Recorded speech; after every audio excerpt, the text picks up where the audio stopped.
neither did I. And if we had, I'm not so sure we would have made it any different. Correction. Drop that whole speech. Substitute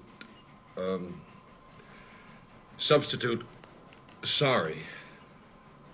What is there to be sorry about? We didn't make the world. And if we had, what a mess we would have made of it, being what we are.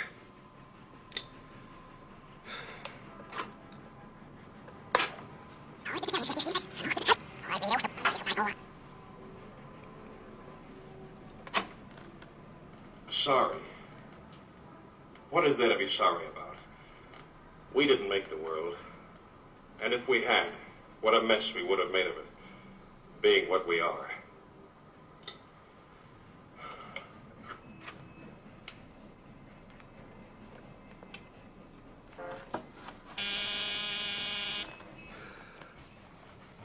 Oh, Bob, I've been redoing that speech at the end of Act 2. Type it up and send it to the theater. That'll mean Pierce learning some new lines. I never learned the old lines, so some new ones don't make any difference. Most of the time, opening night, I thought he was in some other play. And I wished I was in some other theater. Well, that's no business of mine, but you've got a play that's a smash hit in New York and looks like being one here. Why not leave it alone? What do you suggest I do instead? Take a walk around the National Gallery or sit here and rot? Or maybe go back to New York and rot? Get it over to the theater right away.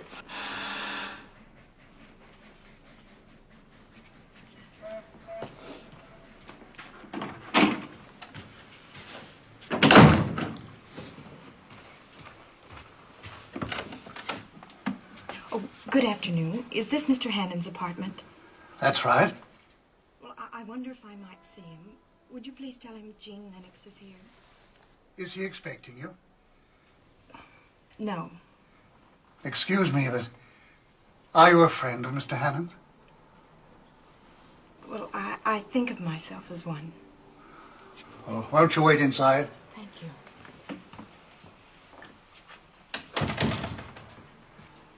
Excuse me now a minute. Ask Miss Lennox to come in. Will you come in, please, Miss Lennox?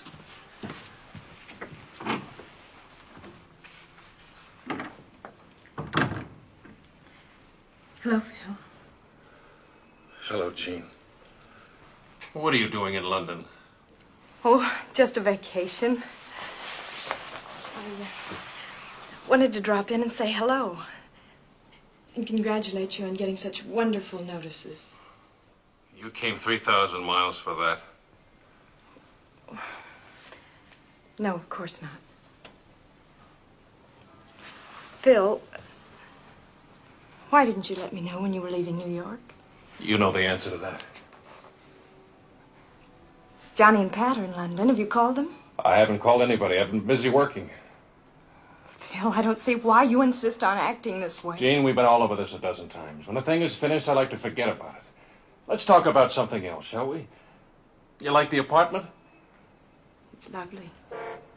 Come and look at this beautiful view.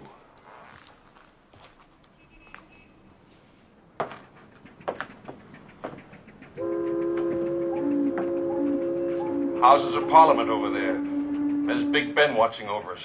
They're doing some work on him, as you can see, in Charing Cross Station. Over there we have Waterloo Bridge and St. Paul's Cathedral. We even have some prehistoric ruins that date right back to 1941. Don't be so bitter, Phil. It doesn't help you. Bitter? Me? I'm a successful playwright who's just had a hit. A big hit. What have I got to be bitter about? I'm all right as long as people leave me alone. I wish people would leave things where they're supposed to be. I have to go out now, Jean. Were you going someplace? No, just back to the apartment, I guess. Oh, you're taking an apartment. Well, I must come and see your view sometime. Bob, I'm going out. Shall I come along? No, I'm only going to the pub. The Eagle? Yes. Are you sure you don't want Quite sure, quite sure. Look, if you must do something, you can call a cab for Miss Lennox. And when you finish typing up that new stuff, you can pick me up with the car at the Eagle and drive me to the theater. Goodbye, Jean. Goodbye, Phil. Nice of you to look me up.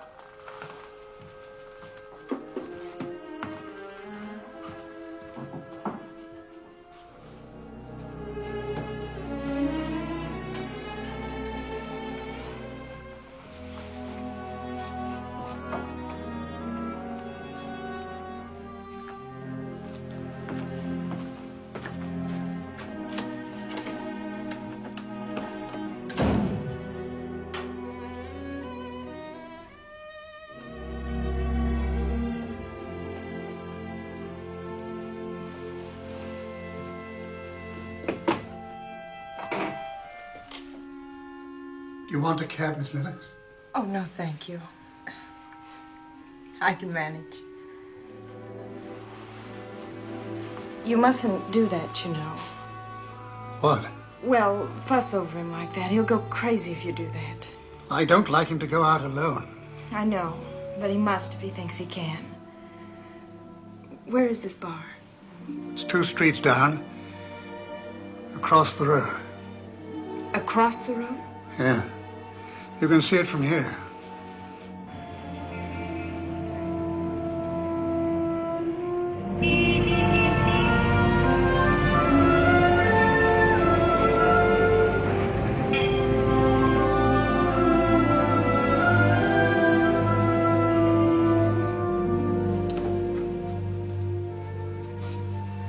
Allow me, please. Oh, thank you. Have you worked for him long? Only since he came over here the last time. Nearly 2 months. Is he drinking? Well, not exactly drinking, but not exactly not. Have you known him a long time, Miss Lennox? Well, yes, I was his secretary for 3 years in New York and here and wherever he wanted to go.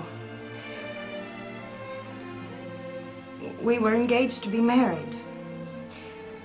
And then it happened. He didn't like having me around. So I was fired. I'm sorry.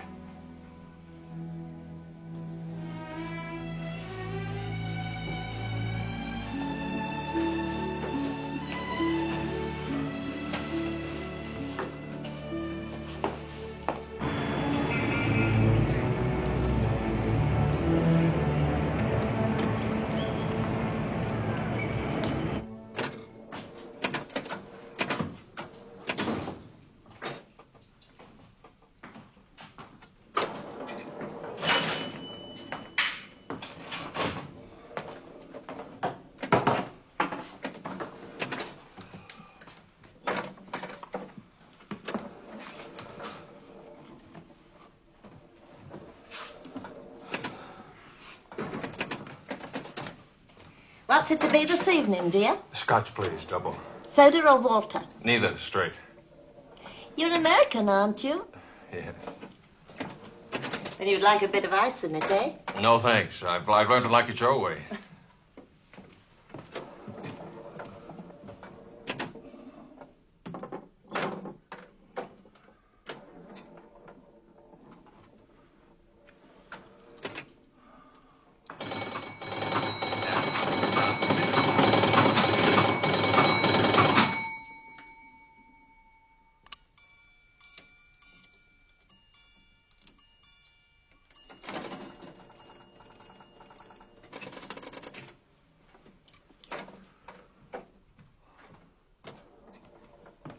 Here we are, then.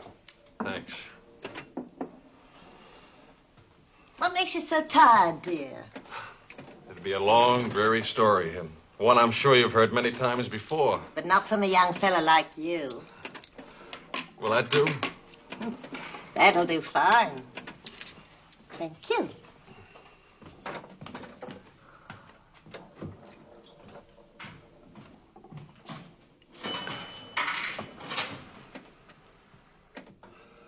I don't want anything to do with it, Mr. Evans. I don't like the sound of it. You like the money, all right. A little bit more than this last job. Much more. But how do I know what you're going to do with it? You don't have to worry about that. You just do what I tell you. and take the money and forget Stir it. me somehow when people are trusting you.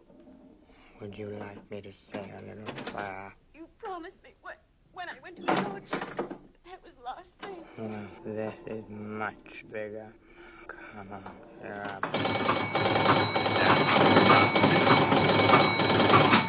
Mary arrives in the 10th.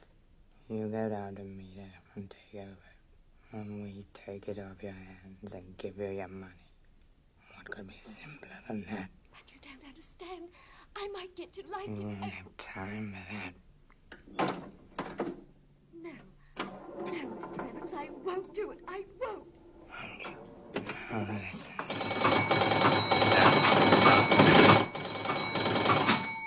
In just 5 minutes. So think that over. You wouldn't do that. You wouldn't.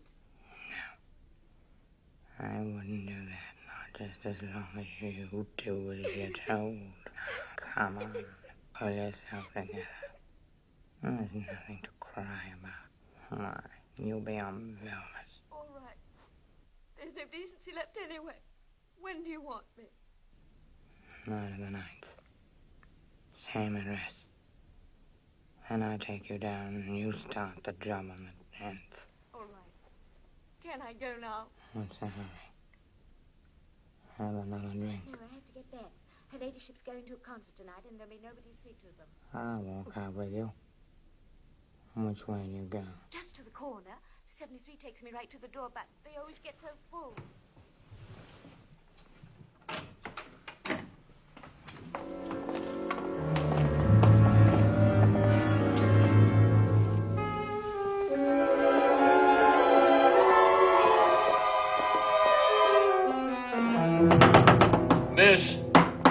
Miss, would you come here a minute, please? Yes, dear? Those 2 people who just went out, do you know them? Men and a girl? No, never saw them before, that I can remember. What were they like? I don't know, dear. Just a man and a girl. Were they tall or short or young or old? Well, he was a bit taller than she was. Not very tall, not very old. Sort of medium people all round. Were they 16 or 60?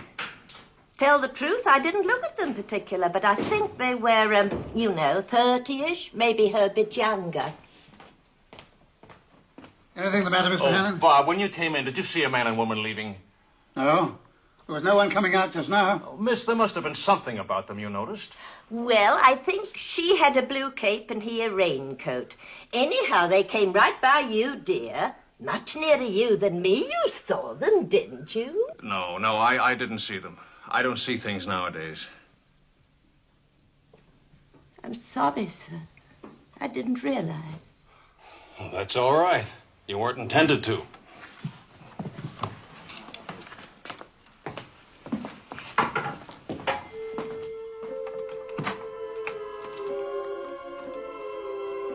Both of medium height.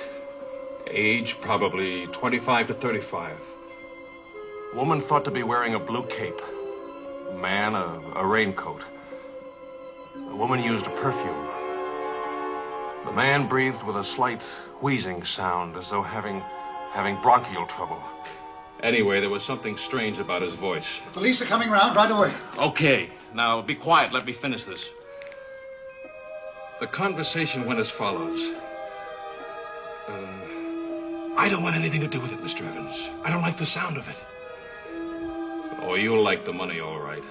And it'll be more than this last job. Much more. But how do I know what you're going to do with it? When do you want me? Night of the 9th. Same address. Then I take you down and you start the job on the 10th.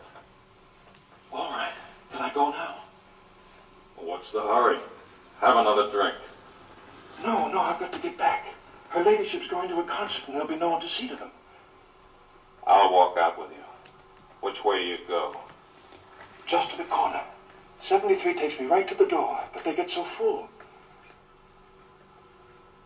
That's all there was. I couldn't hear any more. Then they came out. Well? You done that verbatim, Mr. Hammond? That's the conversation word for word? Yes. You must have a remarkable memory. Well, it's my business to remember dialogue. Well, what do you think? Was that all there was, Mr. Hannon? Well, isn't that enough for you? There's something evil going on, isn't there? Well, there might be. What do you mean, might be? Well, you tell us what you make of it, sir. I figured out like this. This woman has something to do with children. Probably a nursemaid. That's why she had to get back, because somebody else is going out. So that there'd be somebody there with the kids. Go on. She's employed by this lordship and ladyship. And this Mr. Evans she's talking to is trying to force her to do something wrong. Whatever it is, she doesn't want to do it. But she's afraid of Evans. Scared to death of him. Because of some hold he's got over her. Now, on the 10th, she's going to meet this other girl, Mary. Get something from her and pass it to Evans. It could be that this other girl is a nursemaid, too, and that it's a plot to kidnap a child. Wait a minute, Mr. Hammond. I know they have kidnappings in America, but they're very rare here, you know. Okay, then maybe it's a robbery, but it's something very wrong. Mr. Hannon, you'll forgive me for saying this, but you're a dramatist and a very skillful one. The way you've recorded that conversation is very dramatic and convincing. I don't think Mr. Hannon's likely to give a ham performance, Inspector. Thank you, Bob. Look, Inspector, I've only recorded it the way they said it. Yes, but if you just take the words themselves, they could have a completely different meaning. Such as? Well, supposing this girl is employed, as you said, by a titled family. Supposing this man is just trying to entice her away to another job with an offer of higher money. More money than in last job. How about hand over to us later? Well, Sorry. It could be a temporary job. The girl Mary is leaving and they want someone to take over from her temporarily. But she says it's dirty, letting people down who are trusting her. Well, that could be her present employer. She might not like letting herself be enticed away for more money. Oh, one of those old-fashioned servants we read about. Then why did Evans threaten her? I didn't hear that he actually did threaten us. But isn't it quite possible that he did during that part I couldn't hear? Quite possible. Look, Inspector, it seems to me you not only think I'm blind, but crazy. I told you it's my business to know how people talk, what they're thinking when they say things. And I tell you that girl was scared. No one's that scared just because someone suggests changing a job. Well, Mr. Hammond, you may very well be right. We're very obliged to you for getting in touch with us so promptly. Well, somebody has to act promptly because whatever it is set for the 10th, which is just 1 week from today. Well, what are you going to do? Well, we haven't got a lot to go on, Mr. Hammond, but we shall make inquiries. And if in the meantime you should record anything further... All I know is on that tape, and you're welcome to play it through at any time. Well, thank you, Mr. Hammond. We may take advantage of that. Good evening. Good evening. Good evening.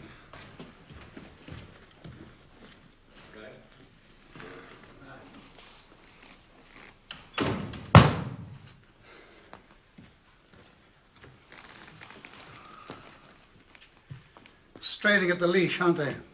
Can't wait to get started.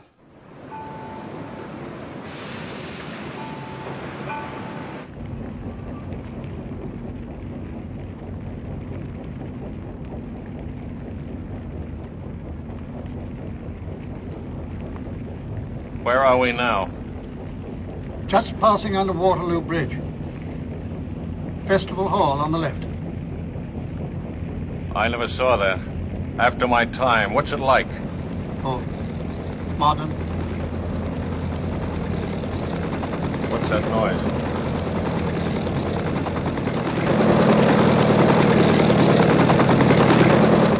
Helicopter coming into Waterloo Air Terminal. They won't do anything. Oh, Those policemen. They think I'm making something out of nothing. well, of course. Sure. Nothing to go on. Possibly innocent conversation and so forth. But unless I'm going crazy, that girl was terrified. Maybe that's it. Maybe I am going crazy.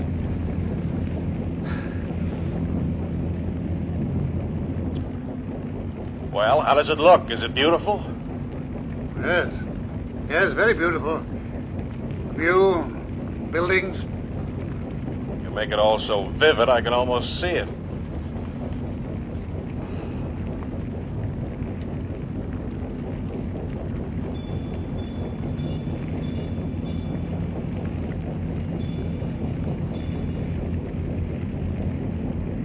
5:30. The sun must be just going down ahead of us. Any barges coming down? Yes, 2 lots. I know.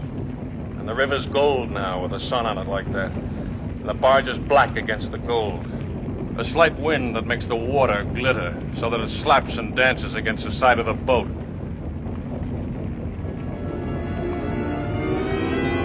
Wait a minute.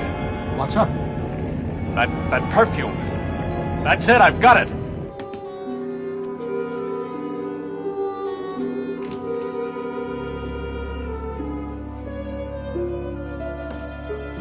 Jean?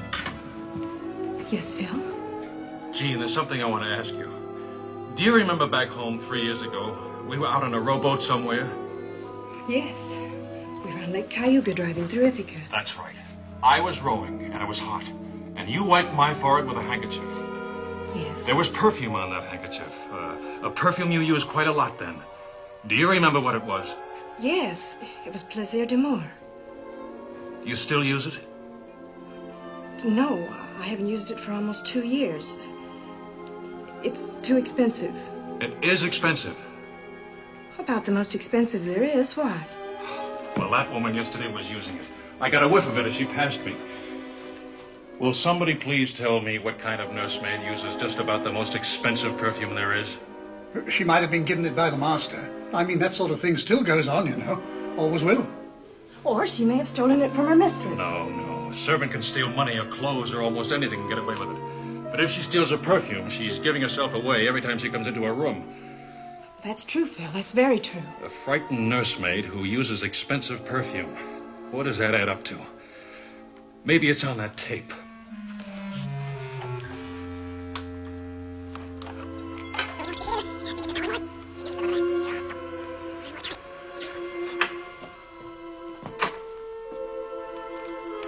I don't want anything to do with it, Mr. Evans. I don't like the sound of it. Oh, you like the money, all right.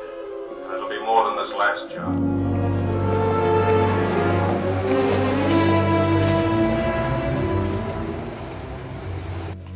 Miss Lennox, I put it to you. Here's a conversation that might have meant almost anything between two people who might have been almost anybody. Where can I go from that? Well, it's Mr. Hannon I'm thinking of, Inspector. You see, this is the first real thing that's brought him to life in a long time. The question is, how real is this? It's very important to Mr. Hannon. Miss Lennox, I understand your concern and I sympathize. But what you need is a psychiatrist, not a police officer. Well, yes, you're right, Inspector, and I have no business taking up your time like this. But I thought if you could call him up and tell him that you... Tell him what? Well, that you were interested and that you were working on it. Miss Lennox, I give you my word that if anything comes out of this, or even looks like coming out of it, I'll get on to Mr. Hannon at once, and be pleased to.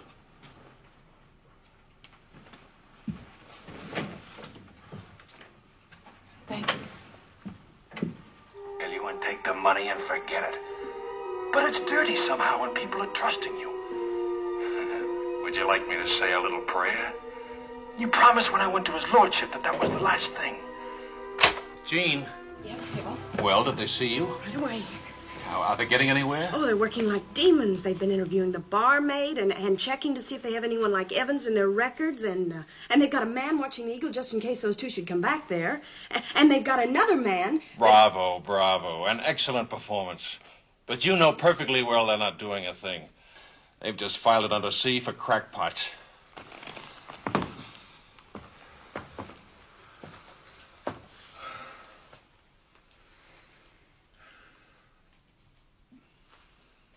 Bob, is 73 a bus or a tram?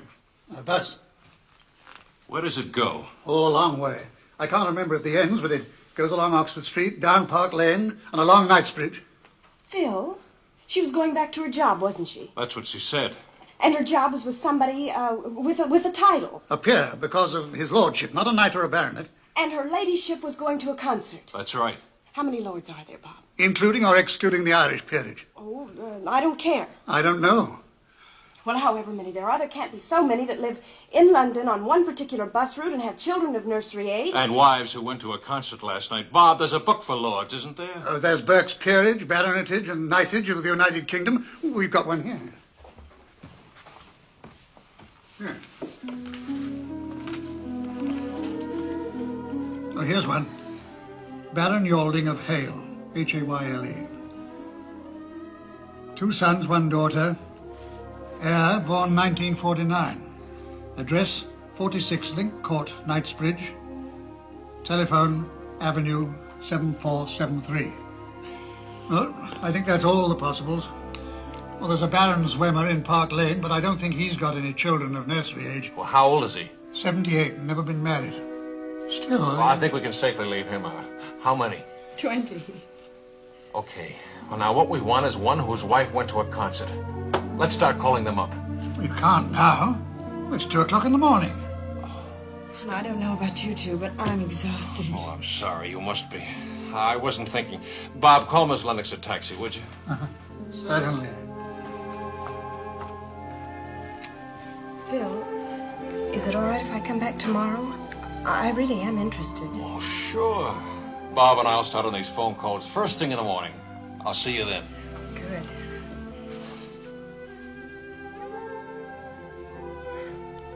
Well, good night.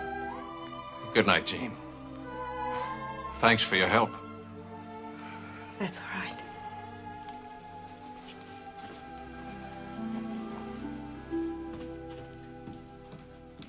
No. I'm afraid your ladyship is misunderstanding me. I'm not giving a concert. I mean, I couldn't. It's just that I understood that you went to a concert on Tuesday. Oh, I see. I must have been misinformed. I'm sorry to have bothered you, your ladyship. No go. She says she never goes to concerts. She doesn't sound the slightest bit musical. Oh, so be.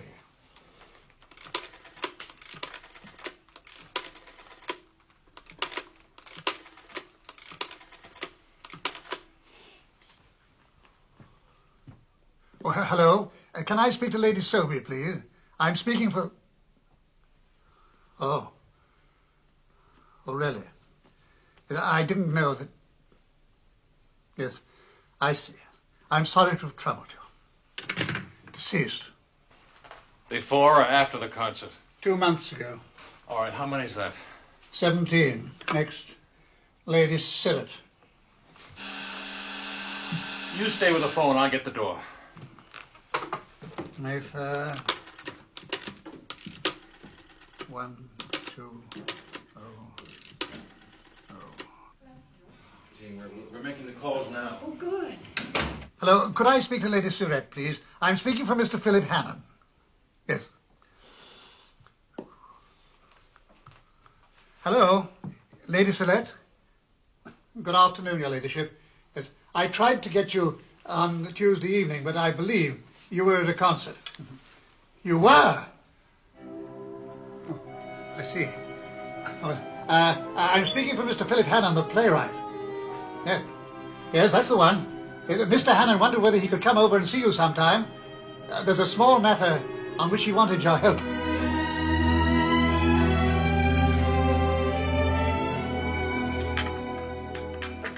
Some more tea? No, thank you. Another cake? No, thank you. I can't tell you how exciting it is for me having a famous playwright here for tea with me, especially as I've been trying desperately to get tickets for your play, but I've had no luck at all. Well, if you'll allow me, Lady Surrett, I'll be happy to leave my tickets for you at the box office any night you say. Oh, that is kind of you, Mr. Hannon. I do appreciate it. Lady Surrett, you must think this very odd, our asking to come to see you like this. Oh, don't give it a thought. If one couldn't look forward to odd things happening, no one would ever want to get up in the mornings at all, would they? No, I suppose not. But, you see, this is kind of... Oh, just one thing. Could you possibly make it 4 tickets for this Saturday? Oh, yes, of course. Make a note of that, Bob. You see, we're dining with some old friends of my husband's, the Belmonts. They're a frightfully dreary couple. They're bird watchers, you know. Oh. Of course, I don't mind them watching, but they talk about it endlessly. And it just occurred to me that it would be a marvellous way to get through the evening. Now, where were we? I was about to ask you a question. Oh, yes, please do. Well, it's a very small matter, but some friends of mine heard that your children's nurse... Oh, I've forgotten her name. Janet Murch? That's it, Janet Murch. That she might be leaving. My friends understood she's a very good nurse. Oh, she is perfectly marvelous. That's why I'm so annoyed with her. Pardon me, Lady Sarette. I got lost in there somewhere. Oh, it's quite simple, really. You see, these are not my children, they're my grandchildren. So Miss Murch walking out on me like this just has me at my wit's end. Did Janet Murch give you any reason for leaving? Oh, yes, indeed. She just took another position, if you please. She said she was starting on the 10th.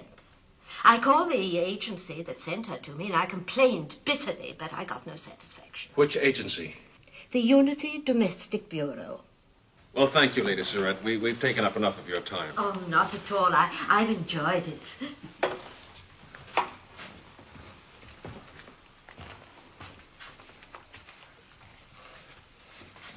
Would you mind if I asked you a funny sort of question? Of course not. Do you ever use a perfume called Plaisir d'Amour? No, Mr. Hannon. Ought I to? No. No, not while you're using that charming belle de fleur that you have on now. Oh. Well, thank you again, Lady Sarette. Not at all. Goodbye. Goodbye. Did you get that address, Bob? Unity Domestic Bureau, Janet Murch. I did.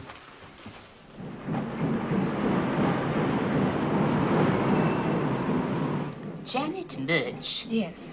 Janet Murch, I seem to recall the name. I'm sure we must have placed her sometime. Now, let me see.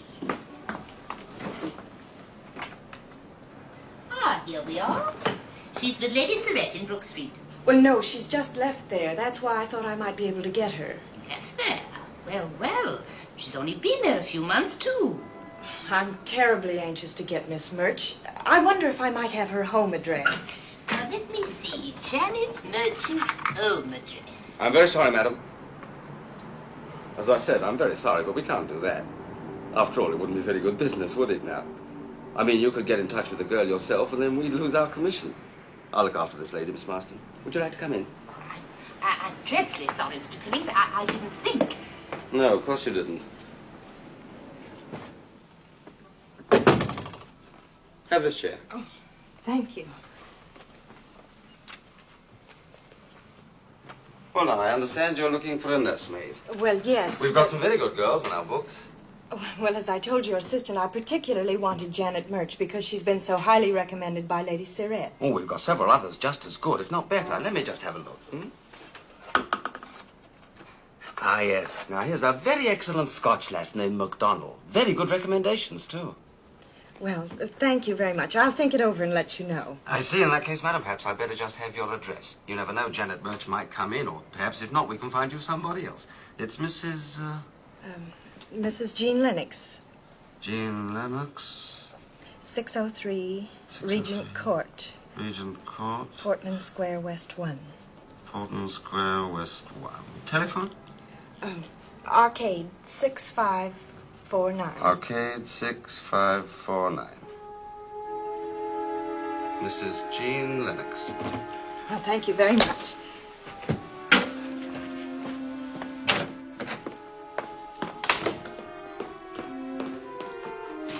Good day, madam. Thank you.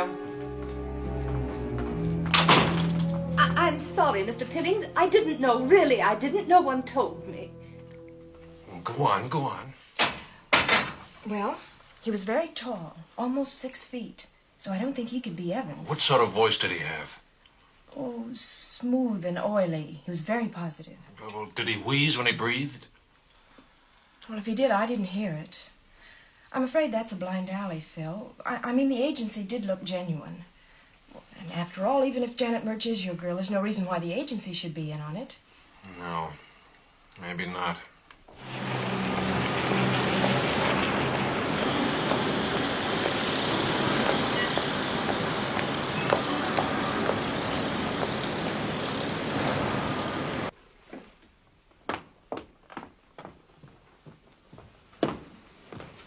I'm sorry, ma'am.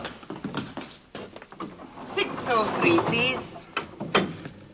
603. 6th floor. That's Mr. Hannon. Hannon? The name I've got here is Lennox. Well, 603 is Mr. Hannum, Mum. 603, right there, Mum. Thank you.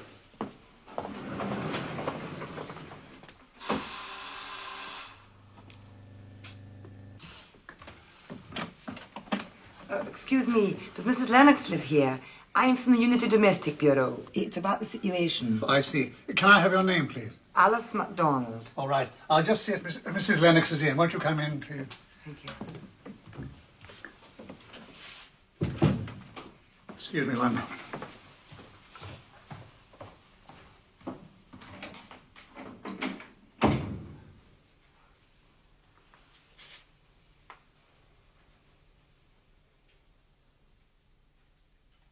Alice MacDonald, that's the girl they tried to sell me. How did she find you here?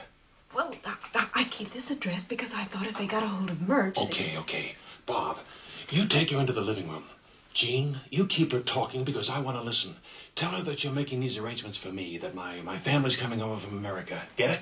Yes. Okay.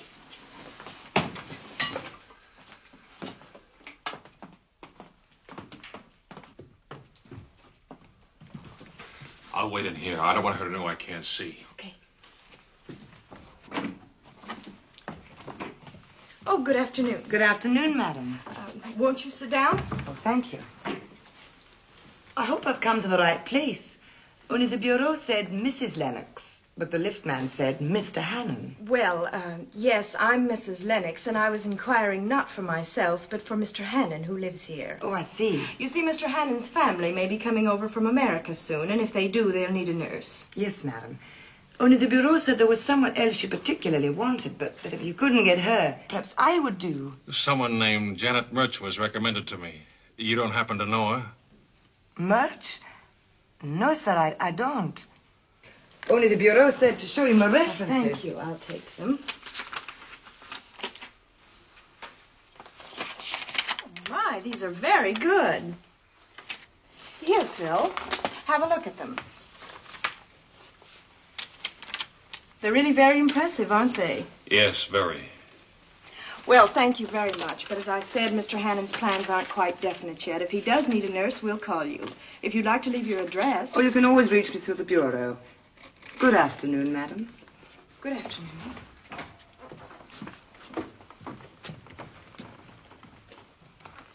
Good afternoon.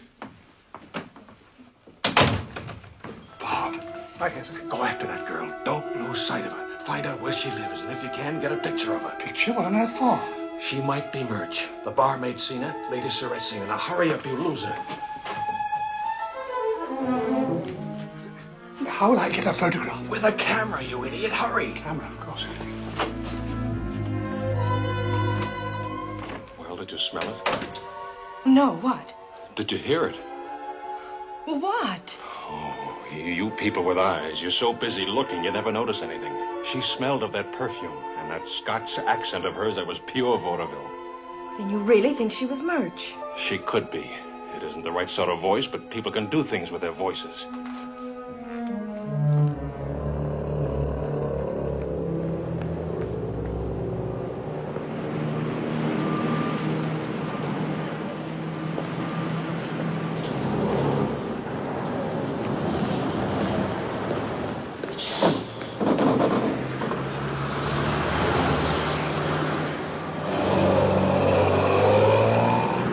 Follow that bus.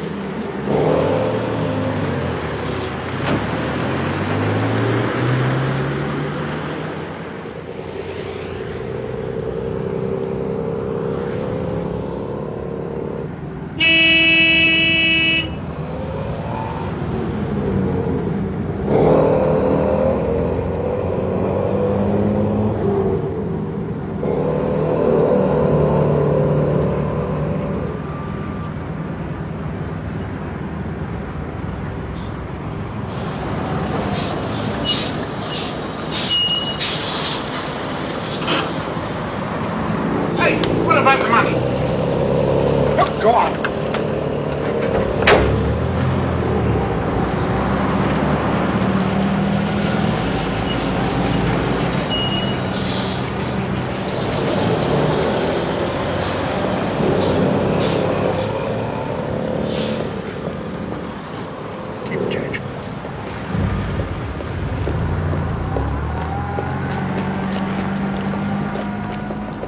May I interest you in this new cleaner, madam? It's absolutely marvelous. It cleans all the spots right away. May I show you? It's absolutely wonderful.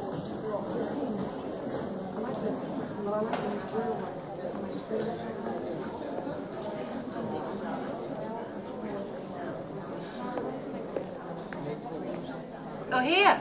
Thank you.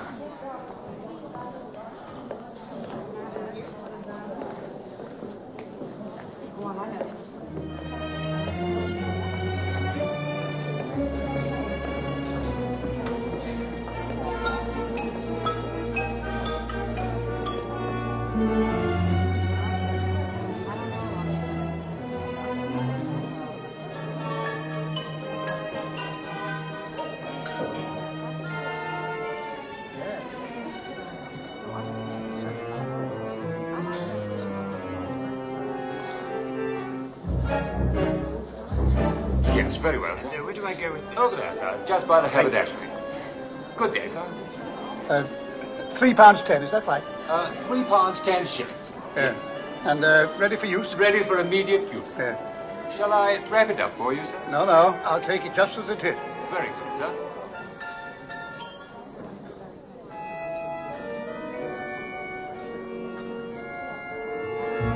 Please, I'm in a hurry.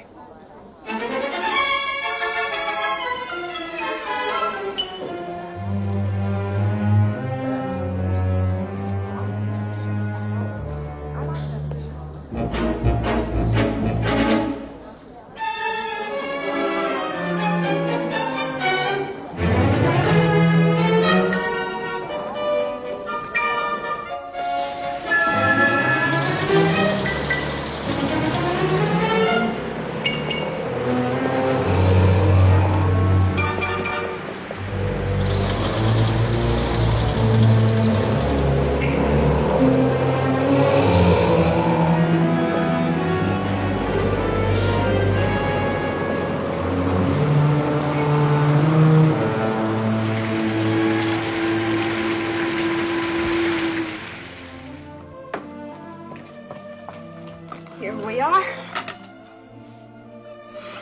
Ham and eggs, country style. Toasted butter's on the left, and your coffee is on the right. And a very pretty girl directly opposite me. Well, thank you, sir.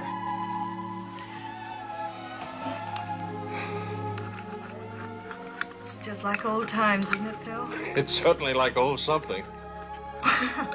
All right, you marry me, and I promise you faithfully I'll give up cooking. That's the most refreshing proposal I've ever had.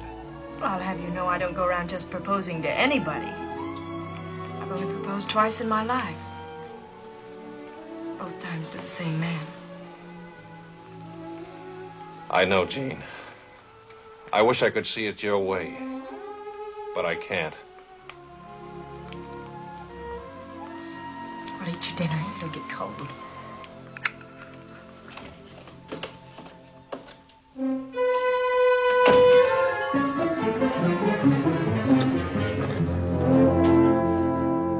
Hello, Bob. Hello. Well, did you get anything? Yes. Pneumonia. You're wet. I can smell that tweed suit over here. Yes, it's the rain, you know. It makes you wet if you stand out in it for hours on end without a coat. Well, where did she go? Well, first of all, she went into Barker's in Kensington, where she bought something. Well, what? Well, I don't know. I was busy buying the camera. Her parcel was a long one, about 2 feet long, and, you know. She came out of Barker's. Rain started. Took a bus to Hammersmith. Still raining. Looked in a chemist's window, went into chemist's, came out again. Raining. Went into a cafe and had a cup of tea and 1 bun. Or it could have been 1 tart. The view was obscured with the rain on the window. Went into chain store, walked round store again. Came out. Excuse me, it's been smudged just here. Oh, yes, I see. Raining heavily. Do you want me to go on? There's a lot more like that, just like that. But did you find out where she lives? I don't believe that she has a home. If she has, she despises it. She wouldn't be caught dead in it. She fast prefers to wander around the streets. But you must have left her someplace. Excuse me, Mr. Hannon, but there is no must about it. As a matter of fact, she left me. Oh, no. But I followed her to a building, 224 Stoner Street. She went inside. I waited outside. I waited and waited and waited. After 3 hours, I began to think things looked a little bit fishy, so I went inside. It was an empty sort of warehouse. No sign of MacDonald. But do you think she ducked you deliberately? I don't know. There were at least 4 perfectly reasonable exits back inside that she could have used. Well, that certainly was a dead-end street. Well, never mind, Bob. I think you did very well. Here, have a cup of hot coffee. Oh, thank you. Anyhow, I got her photograph. You did? Yes. Except that I'm not quite sure that I turned the film on properly.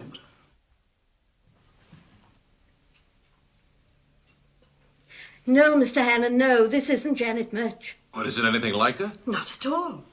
This girl's a bit older and quite different. Have you ever seen this girl in the photograph? No, never that I can think of. You're sure it's not just a bad photograph? But it's a very good photograph, taken in conditions of extreme difficulty. I have a feeling there's something perfectly fascinating going on. I do wish you'd tell me what it is. I wish I could, too. But frankly, Lady Surratt, I can't explain it even to myself, just now. Oh. Well, if you ever feel you can, please call me. It'll make my dinner table conversation for the next 6 months, and I never have anything to say. Well, thank you again, Lady Surratt. Thank you. Thank you.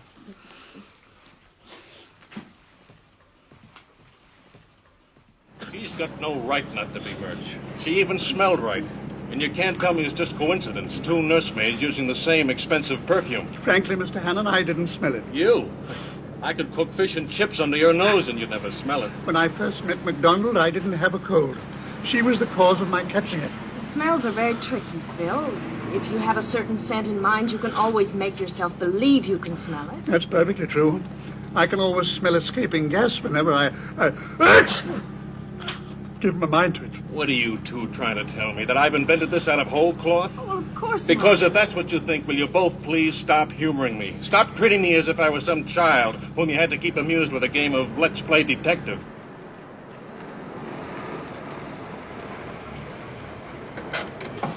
Drive Miss Lennox home, would you please, Bob?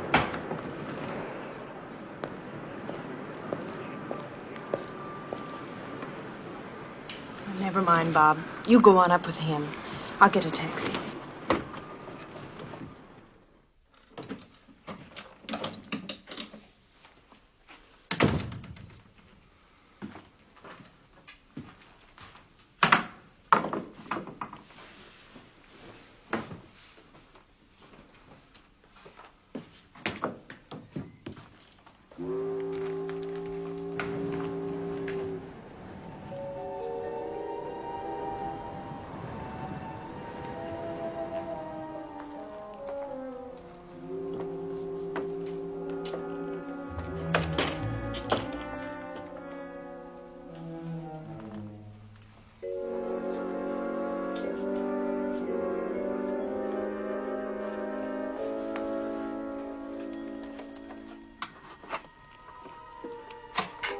You go down to meet her and take over. Then we take it off your hands and give you your money. And you go on a night. Who's that? Oh. Why didn't you take Jean home? She took a taxi. Thought you shouldn't be alone. Now I need a nursemaid. Nice long holiday. What could be simpler than that? But you don't understand. I might get to like it. And you won't have time for that, my dear. No, Mr. Evans, no. I won't do it. I won't. It's no good, Mr. Evans. I'm after you. In just 5 minutes. Sure, I know it's unreasonable, but I'm not a reasonable man. If MacDonald isn't Murch, and you're not the little guy at the agency, Now come on, put who yourself is together. Murch? There's nothing to cry about. Why you Lady Surratt? And who are you, Mr. Evans? Anyway, there's no decency.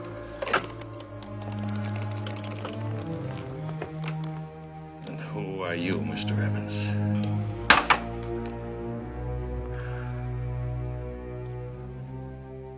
Dicky Dite, show a light, or else the dogs can't follow. Or else the dogs can't follow. Did you call, Mr. Hannon? No, I sang. Bob, I want to put an advertisement in the newspapers. Which ones? All of them. If Janet Murch is in need of help or advice, will she call Arcade 6549? Well, that's our number. I know. Strictest confidence.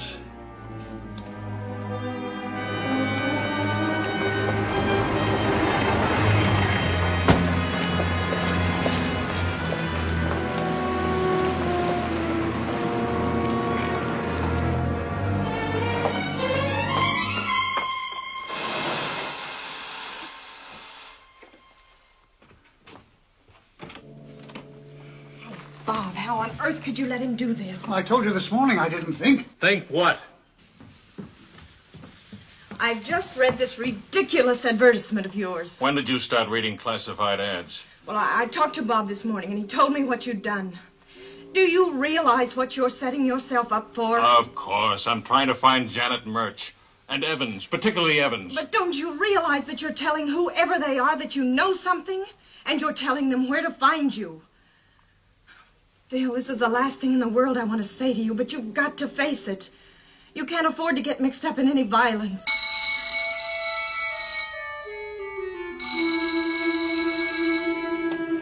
Hello? Arcade 6549. Mr. Hannon's apartment. Oh. Yes. It's a woman. She says she's Janet Murch. Give me that phone. You get on the extension and take a tape of this.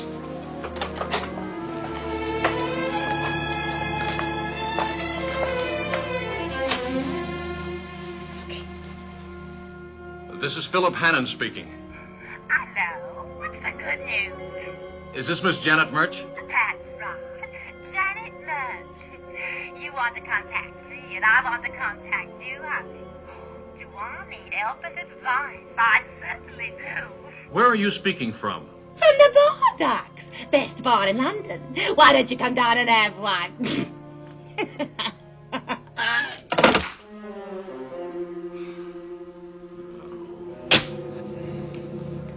Well, whoever that was, it wasn't Janet Murch. Oh, just a drunk who read the advertisement and rang up for fun. Well, I'm wrong. It's a bloke called, Philip Hannon, if that means anything to you. Now, look, you don't have to be concerned about me. There are day and night porters downstairs. There are 2 locks and a chain on that door. And I've got Bob. I'm defended like Fort Knox. What about you? Me? Well, you're in this, you know. You went to the agency, and if the agency is in it, they'll be looking for you, too. And you live by yourself. Oh, nonsense. What do you Phil. mean, nonsense? Don't you live by yourself? Well, yes. Well, I don't want you alone in that apartment for the next few days. Bob, get Miss Lennox some rooms in a hotel. Well, now, look, if you think I'm going to move out of a perfectly good apartment for some lousy hotel... Take her along, Bob. A reasonably nice hotel. Maybe even a private bath. You always were the most impossible man. Goodbye, Jean. Goodbye, Phil.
Oh, Janet, love, I have to go out. Would you be a dear and take care of Pokey for me? I'd take her with me, but it's a seance, and Madame Fabio's medium doesn't get on with Pokey at all. Well, I was just going out. Oh, dear. But only to make a phone call. I'll be back in a few minutes. Oh, Janet, you are a duck. I'll wait for you.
Arcade 6549?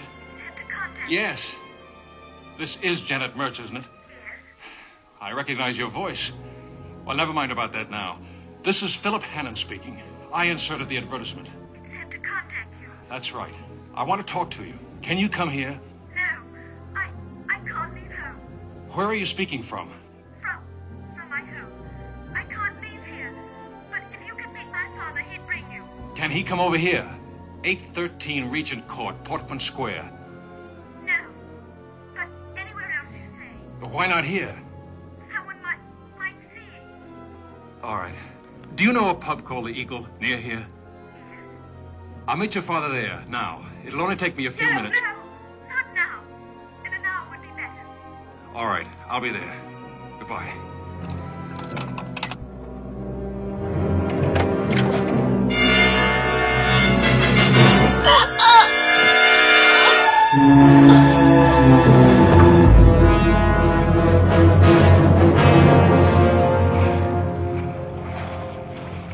No, I'm sorry, sir. He doesn't seem to answer. Can I take a message for you? Oh, all right, sir. Simmons, would you mind taking a message for Mr. Matthews? Not at all, Mr. Hannon. Tell him I've had a telephone call and that I've gone to the Eagle. Ask him to follow at once. All right, sir.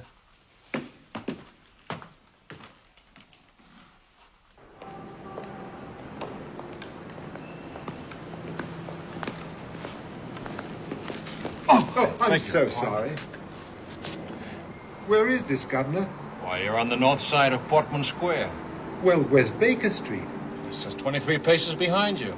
Here, take my arm. I'll show you. Thanks. It sort of mists up my spectacles, and I can't see any more than if I'd got my head in a bucket. Must be a great handicap, having to wear glasses.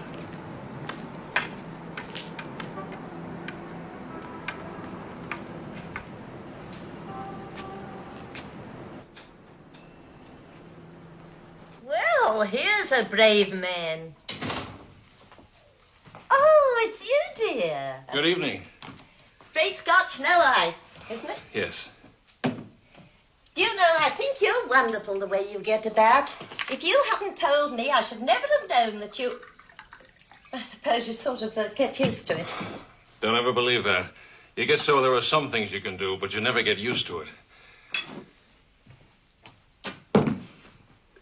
Is there anybody here? Not a soul, dear. No one's coming out in a night like this, even to get to the water hole. I wonder if you'd help me. Of course. I'm expecting to meet somebody here. Should be a middle-aged man. Take a good look at him and see if he's the same one I asked you about the other day.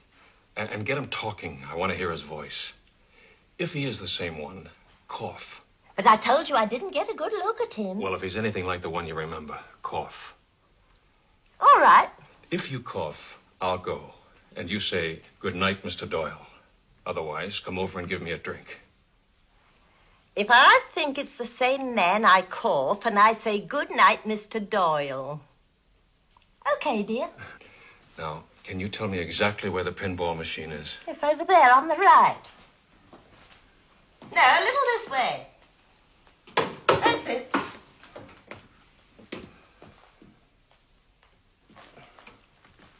You've been very kind. You see, I particularly don't want him to know about my eyes. Don't you know? No. All right, Dux. Whatever you say. Thanks.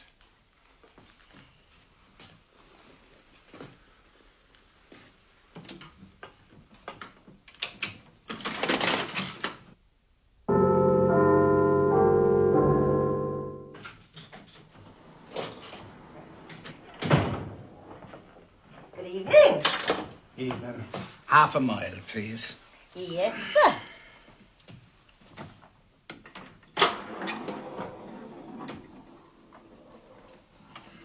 Here you are, sir. Oh, thank you, ma'am. What a night, eh? It is that you can't see your hand before your face. You remember the bad fog we had in the war? I reckon this is thicker.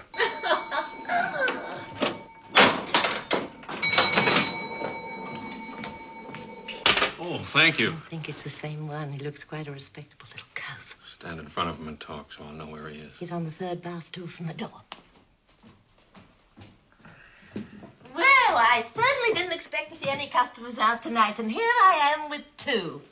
Well, sometimes people have to go out, even in a fog. Good evening. Nasty night, isn't it? It is that, sir. Makes everybody late for things. You're not by any chance Mr. Hannon? Yes, I am. I'm Mr. March. Let's sit down to a table. Well, I'll take your drink over for you, Dux. Here's a nice table. How's that? Okay, dear? thanks.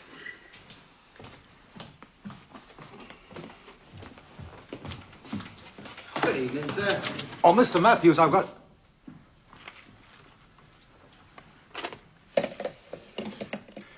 And not a word can I get out of her, except that she wants to see you.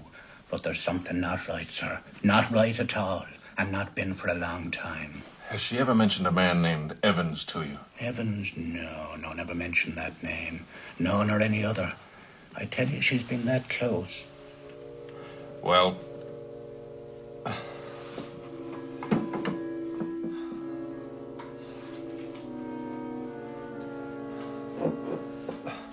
Cheers. Cheers. How long ago did Mr. Hannon leave? About 20 minutes ago, Mr. Matthews. It's only a little bit of a distance. Do you mind if I take your arm? I'm not used to these fogs. Why, of course, sir. Though it seems to have thinned out considerably. Yes, it has.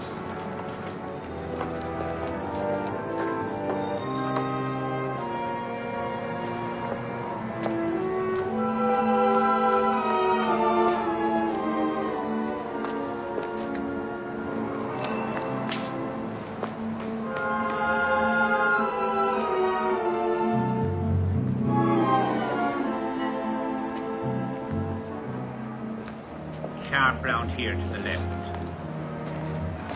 He went right out of that door, and he turned right round to the left there, and he was with another man. Thank you very much. Thank you.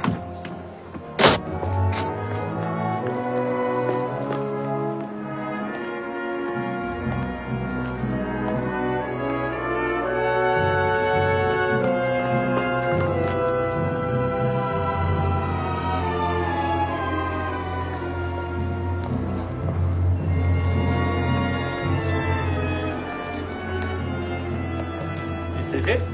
Here we are now. Watch your step. Be careful.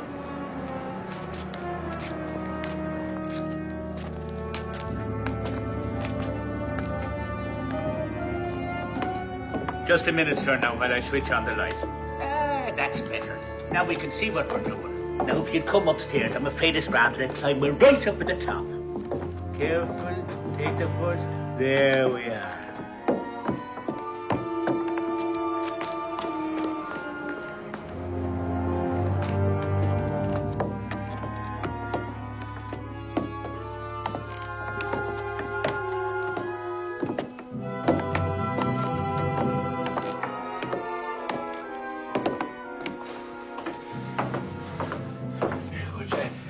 It's a long climb, isn't it? It's not much of a place here, as you see. Here we are now.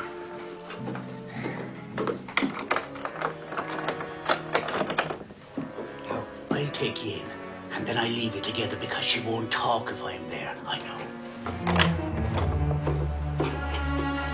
Come in, sir.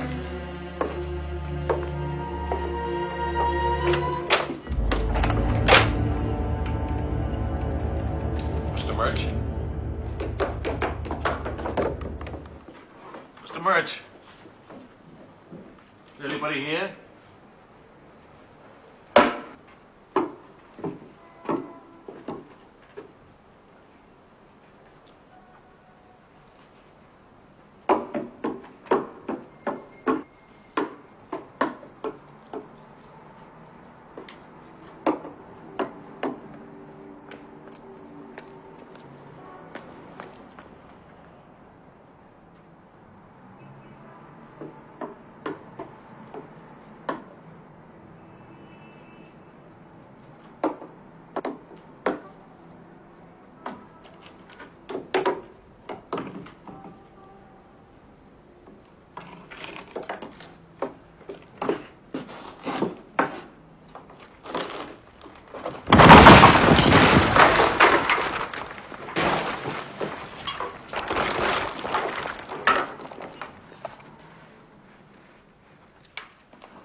Mr. Hannon! Mr. Hannon! Where are you? Bob! Up here! Up high! Mr. Hannon! Stay where you are! Don't move! Don't move till I get to you! What's the matter? Man up there! Come on! Follow me!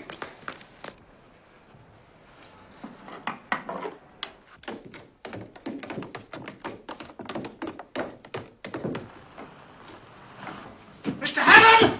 Mr. Hannon! Are you all right? I'm all right. Just get me out of here.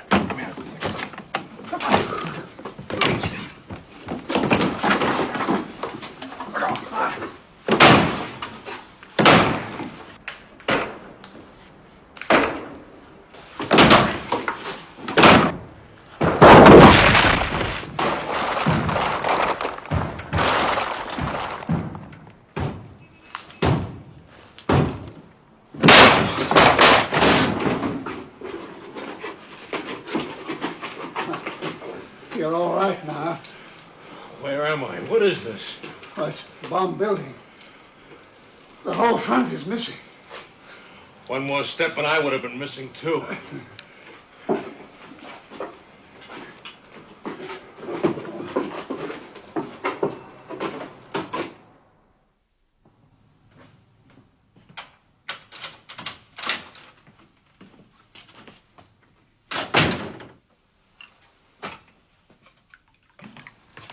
Hello, Joe. Filthy night, isn't it? It is that, Mr. Pillings. Well, did you see Mr. Hannon? Yes, Mr. Pillings. And it's all done. Oh, well, that's good news, Joe. Very good news indeed. It'll save everybody a lot of trouble.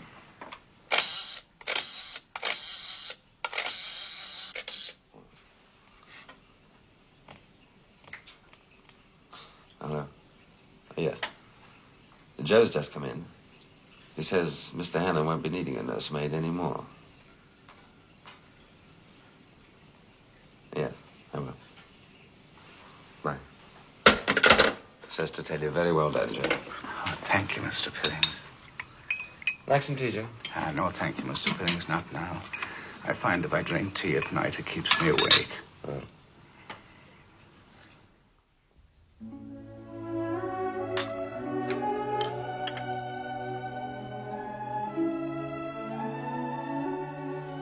Thanks, Gene.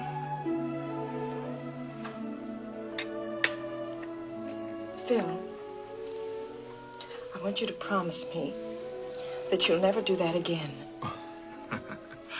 Well, it isn't the sort of thing folks do again, is it? You know, Gene, the strangest thing happened to me out there on that ledge. I thought I didn't care about living anymore, but I was wrong. I found that out when it came right to it. I cared desperately. Do you know what I'm trying to say, Jean? Yes, Phil. Oh, only don't get yourself killed proving you want to live. Excuse me, Mr. Hannon. Inspector Groening and Detective Sergeant Luce are here. Oh, are they? We'll show them in. Won't you come in, please, Inspector? Morning, Mr. Hannon. Hello, Inspector. I'm told you've been having some adventures, Mr. Hannon. Adventures? No. If you have a dramatic mind, you might think someone had tried to break my neck. But I'll bet there's a perfectly innocent explanation for that. Mr. Hannon, according to the barmaid at the Eagle, you were expecting this man. Why were you meeting him? Did you know who he was? No, but I knew who he wasn't. He wasn't Evans. Outside of that, I only know what he called himself. The father of a girl named Janet Murch. I see. You've been making inquiries for her, haven't you? Advertising and so on. That's right, Inspector. What was your interest in Janet Murch, Mr. Hannon? Well, she was the girl I heard in the bar. And you contacted her? Yes, I spoke to her on the telephone last night. Inspector, you have to find Murch, and you have to find her fast. Mr. Hannon, Janet Murch may have been associated with criminals as you thought, though that's by no means certain. But there's one thing that is certain. Whatever anybody was asking her to do tonight or tomorrow, crime or no crime, she won't do it now. Her body was taken out of the river early this morning. She was murdered? Yes. A nasty job with a knife. And what's more, I'm responsible. You responsible? Yes, with that advertisement. She saw the advertisement, but so did Evans. And Evans knew I was onto something through her. So he murdered her. And then tried to have me murdered, too. I killed that poor kid as surely as if I'd shot her. Inspector, we have to get Evans. And we have to get him before tomorrow.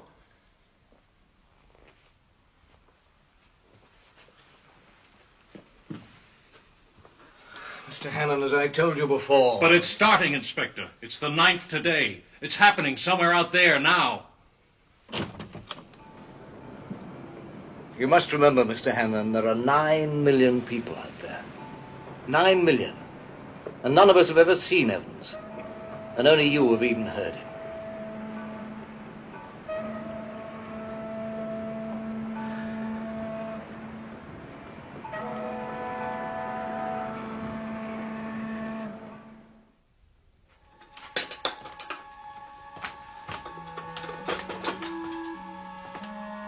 This morning he seems to prefer whiskey to scrambled eggs. Well, if it helps him get through today, I'm all for it. So am I, but it seems to have no more effect on him than milk on a baby. I'll go see what I can do. Oh, does he know I stayed here last night? He knows that today is the 10th. That's all he knows.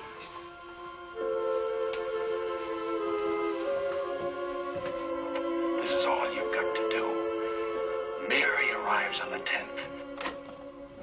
Jean? Yes, Phil. Well, you didn't just come in. No, I stayed here last night. Stayed here?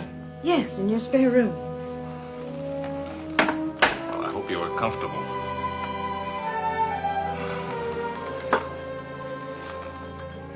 Can I fix you one?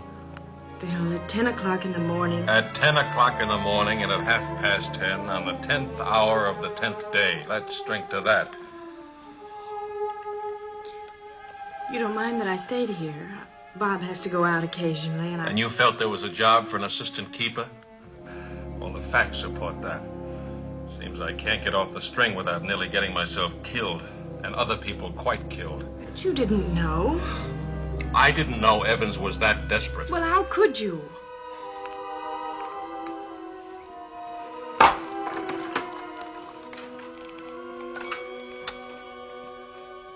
You go down to meet her and take over. Then we take it off your hands and give you your money. And you go on a nice long Why do you keep playing that thing over and over again? You must know it by heart. I knew it by heart to start with. But you can know your words without knowing what they mean. Somewhere that thing is trying to tell me about Evans, who he is, and what it is he's going to do today. But I can't seem to hear it. And the rest of you can only see. You wouldn't. No, my dear, I wouldn't do that. Not just as long as you do as you're told. Now, come on, pull yourself together. There's nothing to cry about. You'll be All right, Mr. Evans. You win.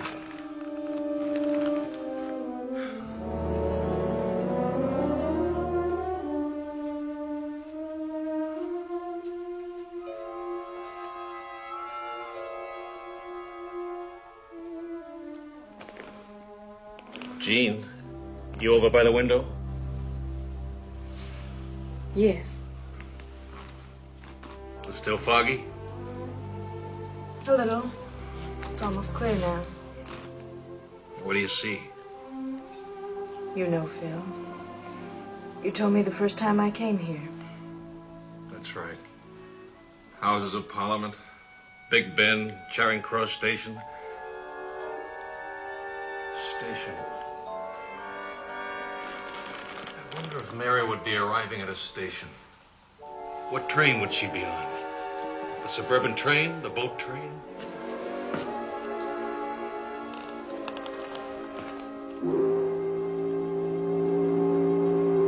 What's that? A boat on the river? Yes. Well, why is he sounding if it isn't foggy? They often do. That's right. Leaving and arriving and so forth. I remember the time I was coming over in the Queen Mary.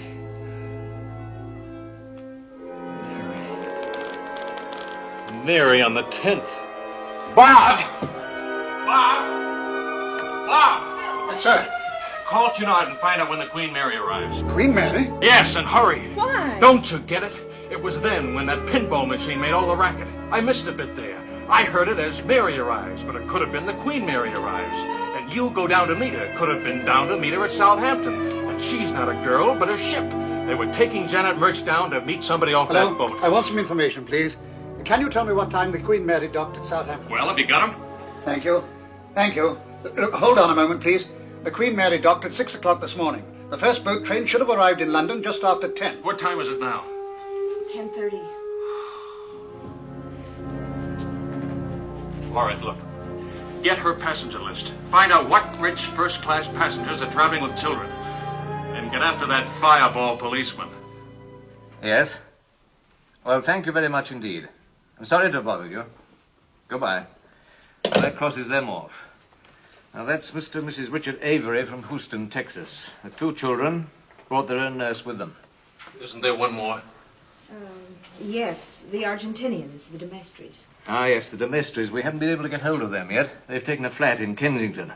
Anyhow, the daughter there is 17. They'd hardly need a nurse for her, would they?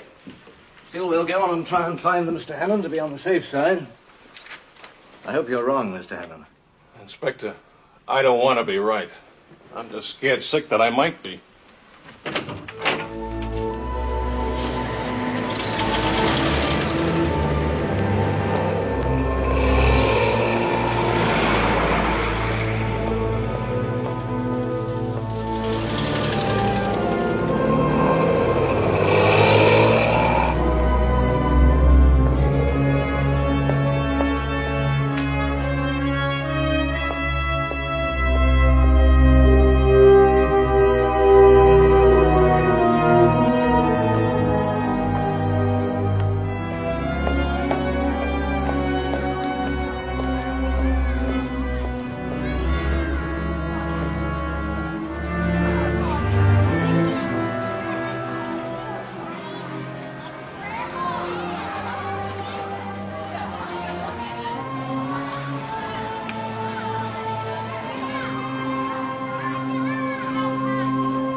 It's nerves or the cold, but I'm freezing to death. Sorry, there's a blanket back here somewhere. Here we are. Yeah, that better? Thank you. They seem to be taking forever up there. It's only been 10 minutes. They know what they're doing. They're just active. They don't know what they're doing. 17-year-old girl wouldn't need a nursemaid. I'm completely lost. I can't figure it.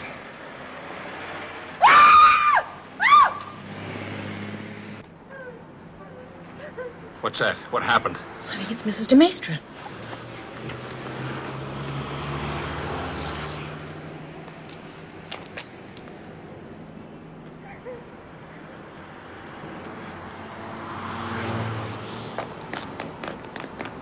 I want you to cover all the gates in the gardens. We're looking for a 17-year-old girl in a wheelchair, with a nursemaid wearing white uniform, black shoes, dark blue cape and cap. Hurry.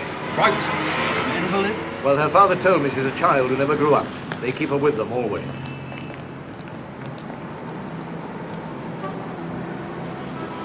Those poor people.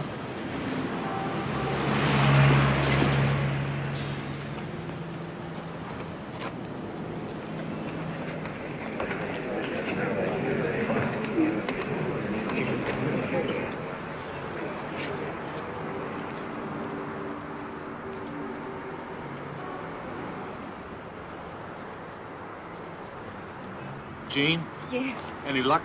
No. Phil, don't you think we ought to go home? It's getting awfully cold. No. I'm not an awful lot of use, but I want to stick around just in case.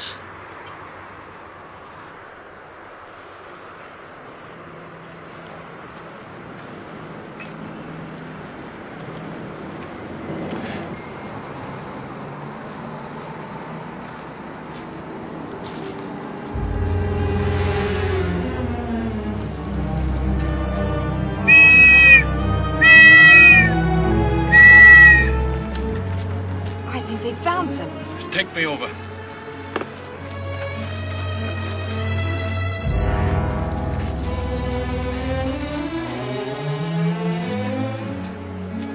There's a fence here.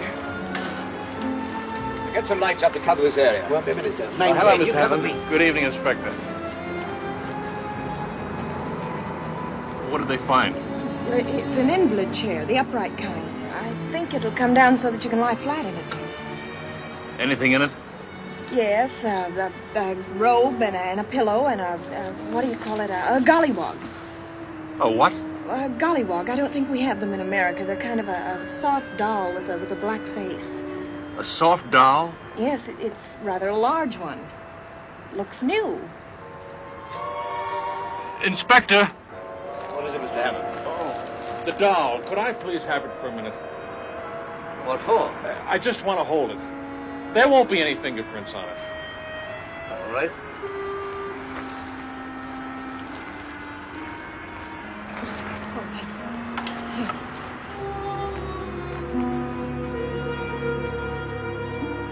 She went into the department store, in the toy department, and bought something. A package about 2 feet long.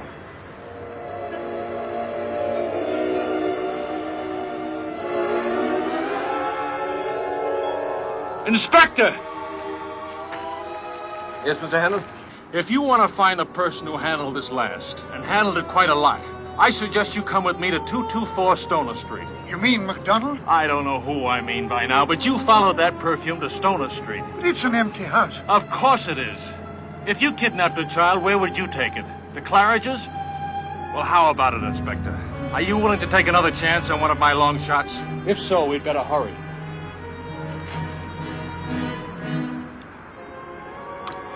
Matthews, you know where this place is. You better come with us.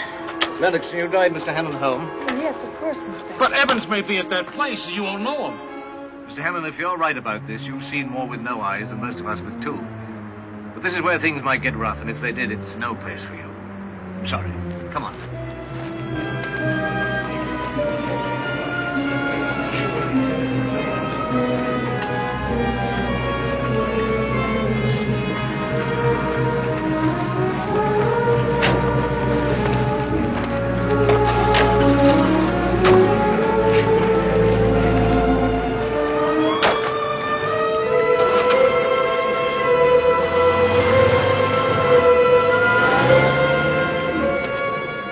Can't stand here all night.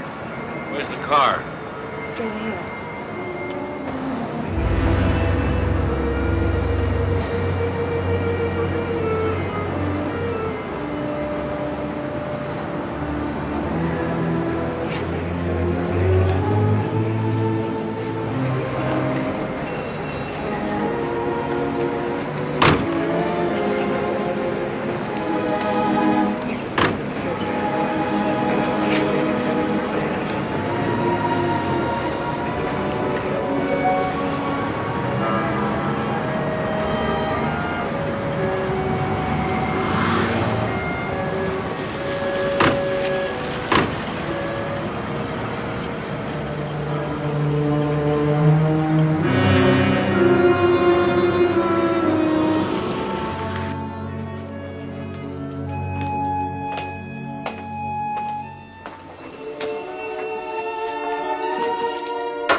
We got them, Mr. Hannon. Child's there? Yes.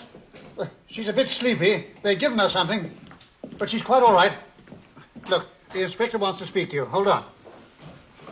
Well, Mr. Hannon, I congratulate you. Yes, you were quite right. Have you got Evans? Well, there are 2 men, but we don't know which is Evans yet. But one of them's an old friend of ours called Teapot Charlie. He's had a good many different names at one time or another, and I dare say Evans is one of them.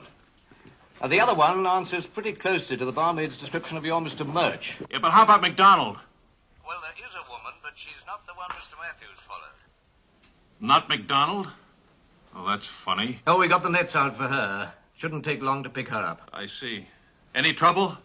No, they came like lambs. Oh, then I wouldn't have been so much in the way after all, would I, Inspector? Hello?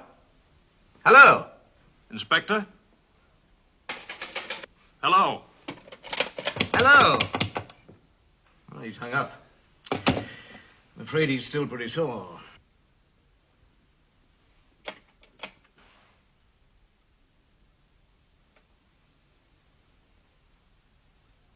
Oh, there you are. I thought I'd lost you. Well, congratulations. Not at all. You're welcome.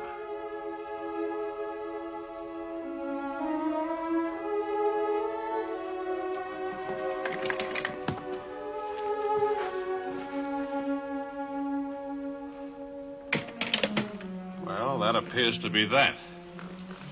Did they get them? Oh, yes, yes. Inspector Grovening and the British police arrived in the nick of time. Well, wonders never cease. Well, while you're sitting here in the dark moping, I'm going to fix myself a drink.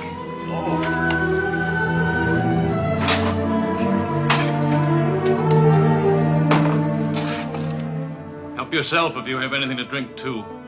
But personally, I think I'm going to go to bed. Don't worry. I'll get out. Just as soon as I finish this drink, I'll be gone. Here's to Philip Hannon. It's no good congratulating him on a good job. All you get's a grunt. It's no good wishing him happiness because he doesn't want it and won't have it. He'd rather be lonely and tragic. It's no good wishing him luck because for him all luck must be bad luck. So here's to Mr. Hannon, the man for whom something must always go wrong or not be complete enough so that he could sit and mope about it. To Mr. Hannon, who's so proud he won't let anybody help him, who doesn't want any help. Even if it's only across the street. Shall I call you a taxi? Or is there anything else you want to say?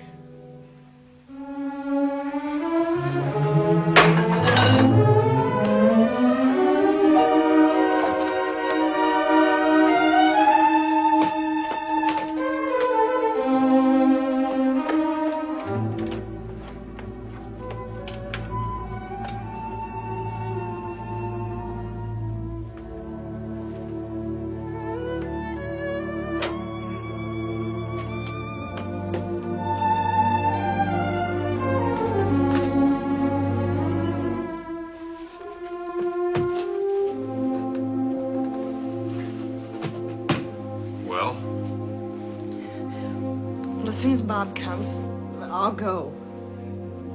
Bob's on his way home now. There's nothing to stay for. No, I guess there isn't. Goodbye, Phil. Goodbye, Jean.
Jean? Jean? Bob?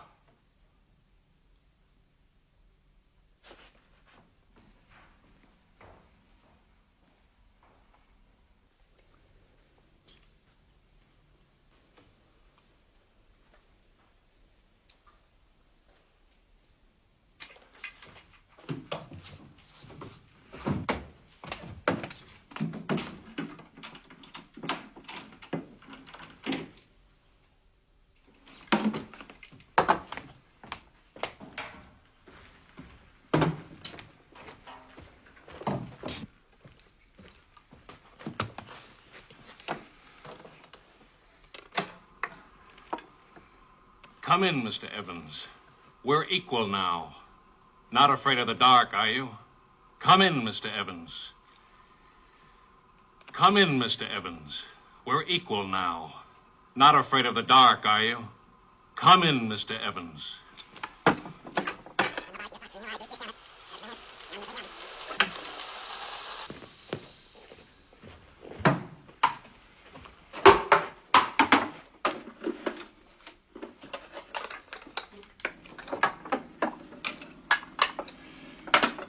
Come in, Mr. Evans.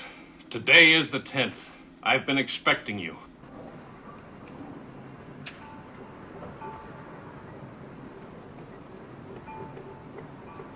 Not afraid of the dark, are you?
Come in, Mr. Evans.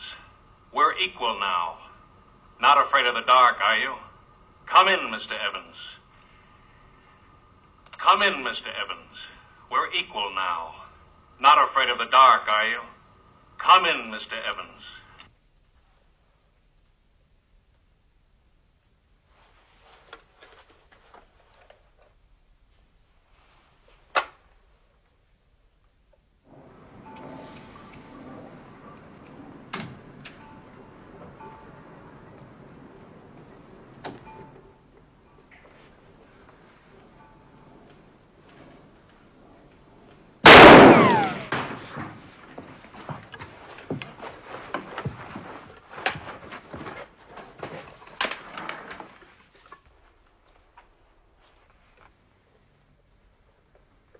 Come in, Mr. Evans.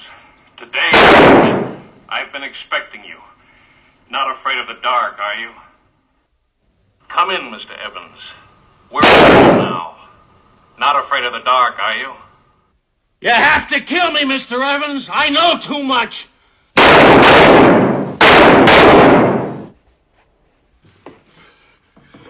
Come in, Mr. Evans. Today is the 10th. We're equal now. I've been expecting. Not afraid of the dark, are you? Not afraid of the dark. Come in. Are you? Come in, Mr. Evans. Today is we're the 10th. Equal now. I've been expecting. Not afraid of the dark, are you? Not afraid of the dark, Come in, are Mr. Evans. Come in, Mr. Evans.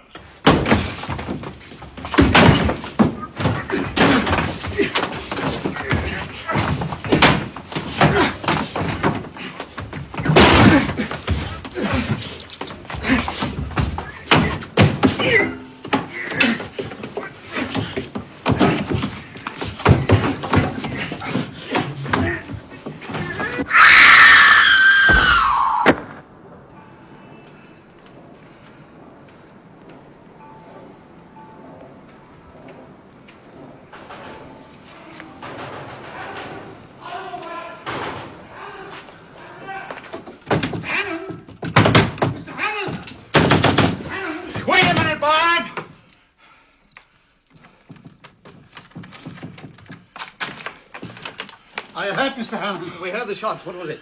Was it Evans? It was Evans, all right, but I don't know. Come here.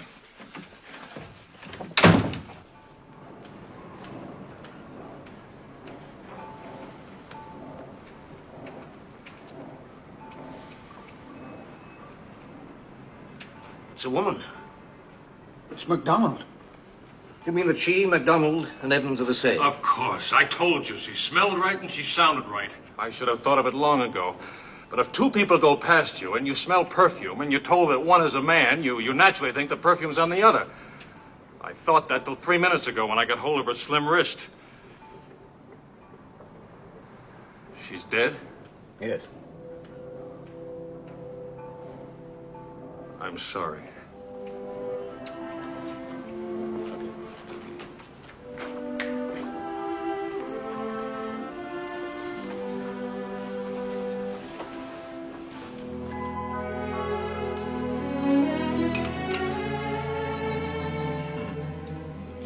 Oh, you want another cup of coffee? No, thanks, Jean. Phil, there's one thing I want to know. What's that? When you sent me away last night, did you know that Evans was going to come here? I didn't know. I just thought maybe. The police were after a bunch of kidnappers, and I was after Evans, and Evans was after me, not knowing how much I knew or how soon I might figure it out. Can you imagine that? Afraid of me. Not of the police. Me. And yet you sent me away. I had to, honey. Don't you see? I just had to get Evans. I couldn't go after him, so I had to let him come to me. Don't you see? Yes, but just the same, I think you should have at least What sort of a day is it out? Foggy? No, it's clear now. Well, take me out on the roof and show me. Come on. Can't you lend a guy a helping hand who can't even see? Well, sure.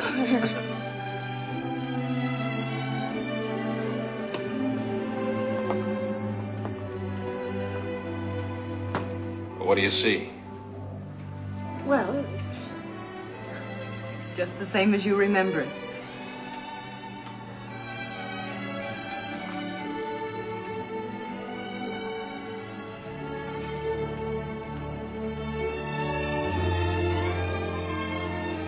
That's right. Just as I remember.